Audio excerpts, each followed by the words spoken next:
Hoje vamos mergulhar numa questão que, olha, intriga muita gente que olha para o Brasil. Por que em um país tão desigual, os eleitores mais pobres nem sempre votam, assim, em massa naqueles candidatos que prometem redistribuir a riqueza? A teoria política mais básica talvez diria que eles deveriam, né? Mas a realidade parece bem mais complexa. Para explorar isso, vamos nos basear numa fonte, olha, riquíssima, a tese de doutorado do Vítor Augusto Araújo Silva, defendida na USP em 2019. E o título já é provocador: A religião distrai os pobres. Pentecostalismo e voto redistributivo no Brasil. Então, nossa missão aqui é tentar entender os argumentos, as evidências que ele apresenta sobre como o crescimento, que foi impressionante, do pentecostalismo no Brasil pode estar reconfigurando o voto da população de baixa renda, especialmente em relação a políticas de redistribuição e ao apoio a partidos de esquerda, como foi, né, o caso do PT durante seus governos. É um quebra-cabeça clássico, de fato. Aquela teoria do eleitor mediano, ela sugere isso mesmo. Numa democracia com muita desigualdade, a maioria das pessoas, tem uma renda abaixo da média. Então, essa maioria teria, teoricamente, todo o interesse em apoiar políticas que tirem dos mais ricos para dar aos mais pobres. Certo. Mas o trabalho do Vítor Silva, ele já começa mostrando dados que, complicam essa visão. Quando ele analisa os resultados eleitorais dos municípios brasileiros, ele aponta uma coisa meio contraintuitiva. Muitas vezes, naqueles municípios com maior índice de Gini de desigualdade, o PT, que foi o principal partido associado à redistribuição ali entre 2002 e 2014, recebia menos votos, não mais. Isso vai um pouco contra a lógica econômica mais direta, né? E aí lança a pergunta central que a tese vai investigar. O que está acontecendo? Que fatores podem explicar essa aparente contradição? Para a gente começar a entender essa dinâmica, acho que é fundamental ter a dimensão do fenômeno pentecostal no Brasil. Os números são realmente, assim, expressivos. A tese ressalta um crescimento de 61% no número de evangélicos só entre 2000 e 2010. Chegou a mais de 42 milhões de pessoas. Era 22% da população na época. E quem puxa esse crescimento todo é o pentecostalismo. Em 2010, quase 60% desses evangélicos, dá uns 24 milhões de brasileiros, se identificavam como pentecostais. Isso acontece num contexto maior de transição religiosa, né, onde o catolicismo vinha perdendo fiéis, algo como 1% da população ao ano, segundo umas fontes citadas lá na tese. Tinha até projeções indicando que os evangélicos poderiam virar maioria no país antes de 2030. É uma transformação demográfica e cultural muito, muito profunda. E é crucial saber quem são esses pentecostais, né? A tese traça um perfil sociodemográfico bem nítido com base nos dados de 2010. Olha, na maioria são pessoas de baixa renda. Cerca de 65% viviam com renda familiar de até 2 salários mínimos na época. Tem também uma proporção maior de mulheres, quase 57%. Em termos de escolaridade, os níveis tendem a ser mais baixos. Só uns 10% tinham ensino superior, contra 13% em outros grupos religiosos. A concentração é maior nas periferias urbanas. E um dado interessante é que, proporcionalmente, eles estavam menos concentrados no Nordeste.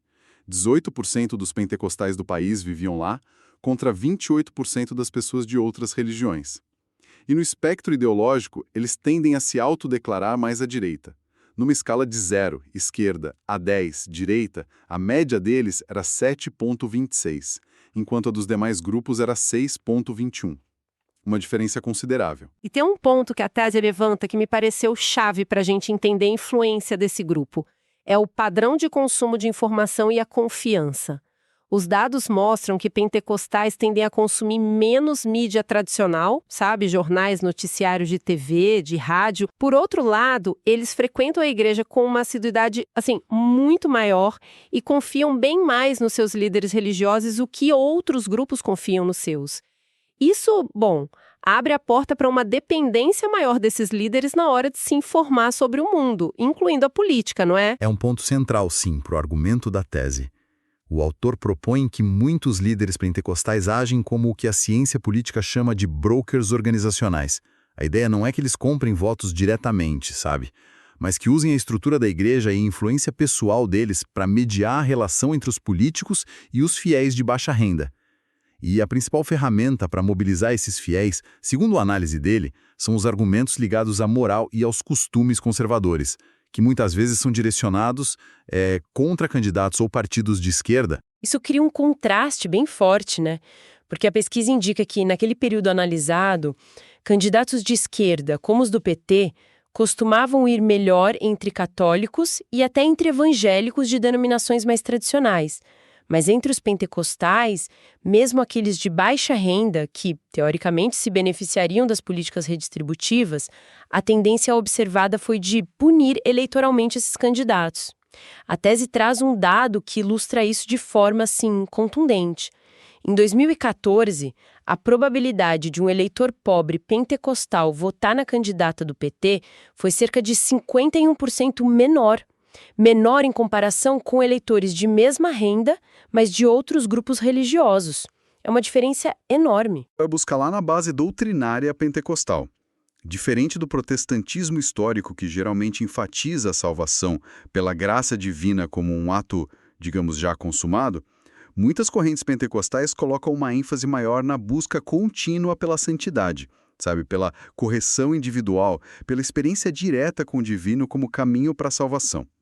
Isso tende a gerar um conservadorismo moral mais intenso, uma visão de que é preciso manter um padrão de conduta rigoroso, e frequentemente os pentecostais se veem não só como responsáveis pela própria moralidade, mas como defensores de certos valores morais na sociedade em geral. Esse conservadorismo se manifesta em posições bem claras sobre temas sociais que, costumam estar no debate político.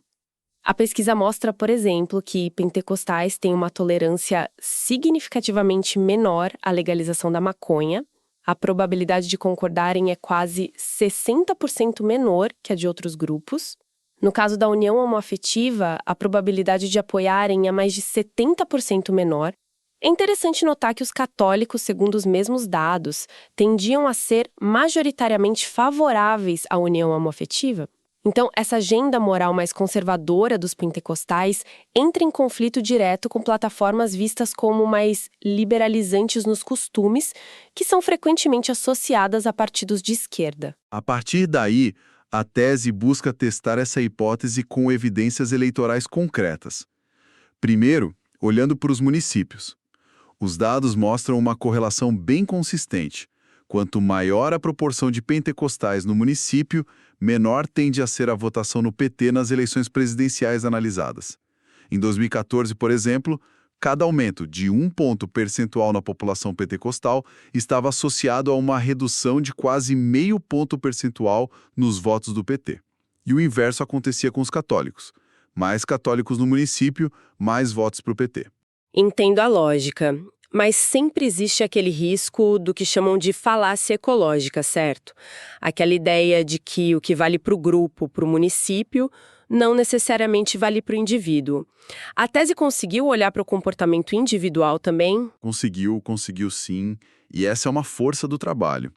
A falácia ecológica é justamente esse risco, né? De inferir comportamento individual a partir de dados agregados.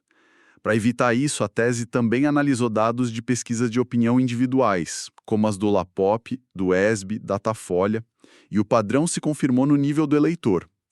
Consistentemente, ao longo das eleições analisadas, indivíduos que se identificavam como pentecostais eram menos prováveis de votar no PT. Em 2014, por exemplo, essa probabilidade era cerca de 33% menor em relação aos outros grupos, controlando por outras características, claro.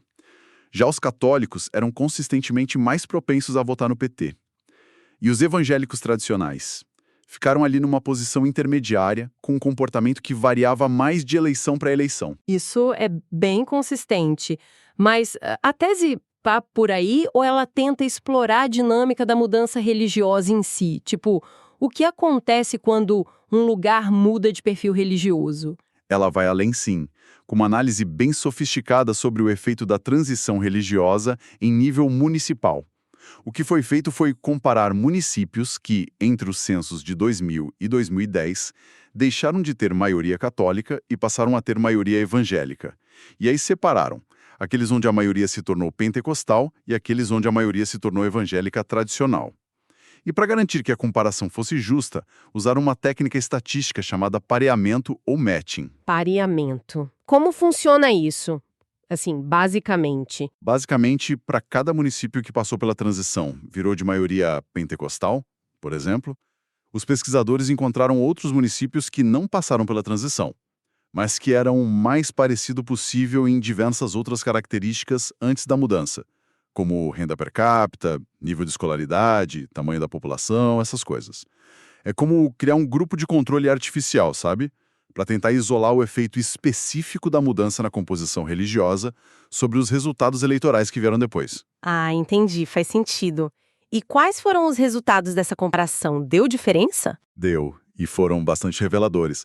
Os municípios que se tornaram de maioria pentecostal tiveram uma votação do PT significativamente menor nas eleições presidenciais seguintes, 2010, 2014 e 2018, em comparação com os seus pares que continuaram de maioria católica.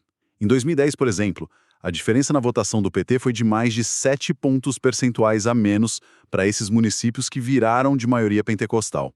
Agora, o interessante, nos municípios que se tornaram de maioria evangélica tradicional, essa queda acentuada e consistente na votação do PT não foi observada da mesma maneira. Isso reforça muito a ideia de que existe algo específico acontecendo ali no eleitorado pentecostal. Algo que o diferencia não só dos católicos, mas também dos outros evangélicos, os tradicionais. O que nos traz de volta a figura dos pastores como esses brokers organizacionais, né?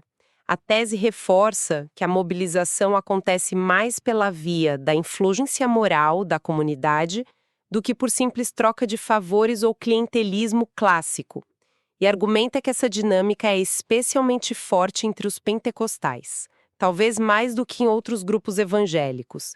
Isso contesta um pouco a literatura que às vezes minimiza o papel político direto dos pastores, né? Exato. A tese até tenta uma abordagem empírica para, digamos, visualizar isso, com um estudo de caso no Rio de Janeiro. Eles mapearam os endereços das igrejas da Assembleia de Deus Vitória em Cristo, a ADVEC, liderada pelo pastor Silas Malafaia, que é conhecido por suas críticas contundentes ao PT. E cruzaram isso com os resultados eleitorais de 2018 por sessão eleitoral, que é a menor unidade de votação.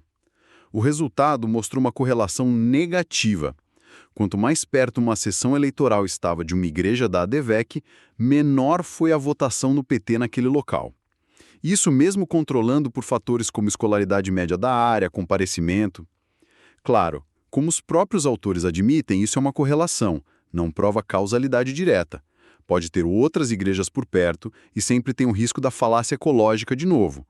Mas serve como um indício sugestivo da potencial influência local desses líderes. E para testar se é a denominação em si ou a mensagem específica do líder que importa mais, a tese traz um contraponto excelente. O caso da Igreja Universal do Reino de Deus, a IURD. A IURD é uma denominação pentecostal gigante, né? Mas seu líder, o bispo Edir Macedo, teve posições políticas mais fluidas ao longo do tempo. Chegou a apoiar a candidata do PT em 2010, por exemplo. Em algumas pautas morais, como o aborto, a posição da IURD é vista como menos rígida que a de outros grupos pentecostais. Precisamente. E o que os dados de pesquisa individual mostraram sobre os membros da URD? Eles não exibiram aquela rejeição significativa ao PT nas eleições de 2010 e 2014 que foi observada em outros grupos pentecostais. Isso é uma evidência muito forte para a hipótese de que não basta a etiqueta pentecostal. A mensagem específica do líder, a orientação política dele, a ênfase que ele dá em certas questões morais, tudo isso parece ser crucial para ativar essa identidade religiosa com fins eleitorais. A liderança, nesse contexto, parece ser um fator-chave mesmo. Fascinante. E ainda tem outra análise que eu achei muito curiosa. Aquela que usou dados de painel, ou seja, entrevistaram as mesmas pessoas em momentos diferentes, antes e depois de se converterem ao pentecostalismo. O que será que mudou na cabeça delas sobre política depois da conversão? Os resultados são bem interessantes, sim. Após a conversão ao pentecostalismo, esses indivíduos passaram a dar mais importância à honestidade do candidato em detrimento da competência, na hora de escolher em quem votar. E talvez o mais importante, passaram a perceber o ex-presidente Lula, principal líder do PT, como menos honesto do que o percebiam antes da conversão. Isso sugere que a própria experiência de se tornar pentecostal, provavelmente influenciada pela nova comunidade religiosa, pelos discursos que circulam ali, pode impactar diretamente a lente moral através da qual esses indivíduos avaliam os atores políticos. Isso nos leva a um ponto crucial. Como tudo isso afeta a resposta a políticas públicas concretas, como o Bolsa Família, por exemplo. O Bolsa Família foi a grande marca social dos governos do PT, né? E a expectativa geral, apoiada por vários estudos, era que o programa gerasse um retorno eleitoral positivo para o partido entre os beneficiários mais pobres. Sim, essa era a expectativa do chamado voto econômico. Quem recebe o benefício tende a votar em quem o concede. É uma lógica direta. Mas a tese, ao analisar os dados pela lente da religião, revela um cenário, bem mais complexo e, de certa forma, surpreendente. Olhando para os dados municipais, o estudo mostra que o retorno eleitoral do Bolsa Família, ou seja, o aumento de votos para o PT associado aos gastos com o programa, aconteceu de forma significativa principalmente em municípios de maioria católica e entre beneficiários não pentecostais, especialmente os católicos. Peraí, e nos municípios com muitos pentecostais? Onde a pobreza e, portanto, a necessidade do Bolsa Família também eram grandes. O que aconteceu lá? Aí é que está o ponto contraintuitivo. Nesses municípios de maioria pentecostal, o maior gasto com o Bolsa Família não se traduziu em mais votos para o PT de forma estatisticamente robusta. Em algumas das eleições analisadas, 2010, 2014 e 2018, a correlação encontrada foi até negativa. Parece que para esse grupo específico, o benefício econômico concreto do programa não foi suficiente para superar outros fatores na decisão do voto.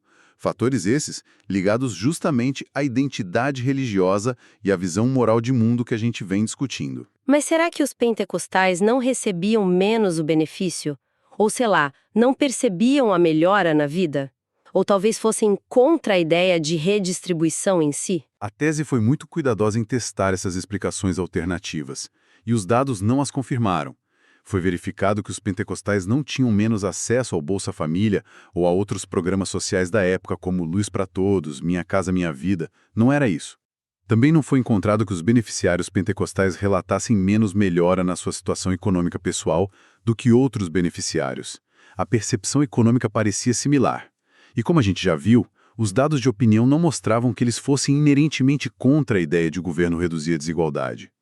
Então a conclusão forte da tese é que para os beneficiários pentecostais, a identidade religiosa e o conservadorismo moral associado a ela parecem ter atuado como um filtro, sabe? Modulando ou até mesmo anulando o efeito esperado do voto baseado puramente no interesse econômico. É realmente um achado impactante.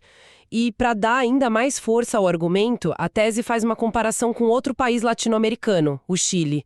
Isso eu achei bem interessante. Exato. Uma breve, mas muito relevante comparação.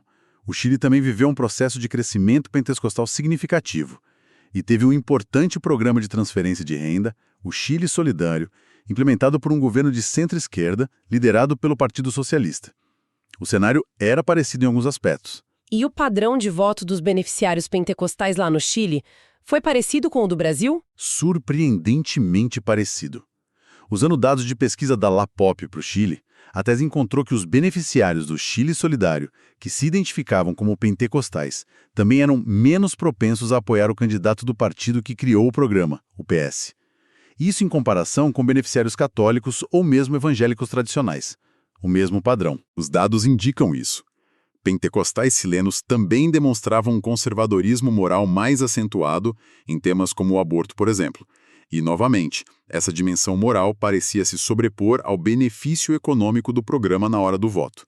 Assim como no Brasil, a tese testou hipóteses alternativas para o Chile, diferenças na preferência por redistribuição, na percepção da desigualdade, na aversão a impostos, e nenhuma delas explicou satisfatoriamente por que os beneficiários pentecostais votavam diferente dos outros.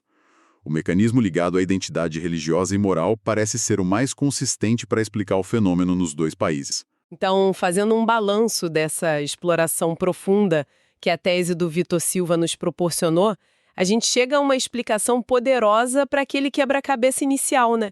Para uma parcela crescente e muito significativa da população de baixa renda no Brasil, os pentecostais, a identidade religiosa e as visões morais conservadoras, que são frequentemente ativadas e mobilizadas por seus líderes, parecem ter um peso tão grande, ou talvez até maior, que os interesses puramente econômicos na hora de decidir o voto. Isso impacta diretamente o apoio a partidos de esquerda como o PT, que historicamente carregam a bandeira da redistribuição econômica, mas que também são associadas a pautas de costumes vistas como mais progressistas, entrando em conflito com essa visão de mundo. Exatamente. E isso nos deixa com uma reflexão final, talvez uma provocação para a gente pensar adiante, se a identidade religiosa pode, de fato, redefinir a forma como uma parte importante da população responde a políticas econômicas essenciais como as transferências de renda. Quais são as implicações disso para o futuro? Pensemos na própria eficácia das políticas sociais em gerar apoio político e gerar coesão. Será que elas perdem parte desse potencial em sociedades que passam por transformações religiosas tão intensas? E como os atores políticos, sejam partidos, sejam movimentos sociais, precisam se adaptar a um cenário onde identidades não econômicas, como a religiosa, ganham tamanha centralidade para segmentos expressivos do eleitorado? Quais podem ser as consequências mais amplas disso para a dinâmica da representação democrática, para a capacidade do sistema político de responder às diversas demandas da sociedade, sejam elas econômicas, morais ou de outra natureza? É uma questão em aberto, né?